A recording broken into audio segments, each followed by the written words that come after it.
నోటి మాటతో సృష్టిని తన చేతులతో ఈ మనిషిని చేసిన దేవుడు దీనుడై అవళించెను పశువుల పాకలో.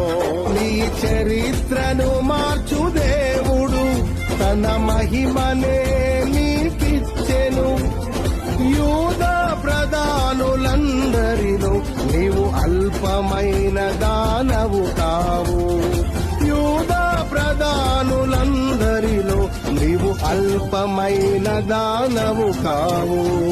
స్తుతియో మహిమ ప్రభావము ఎల్లవేళల ప్రభుకే చెందును.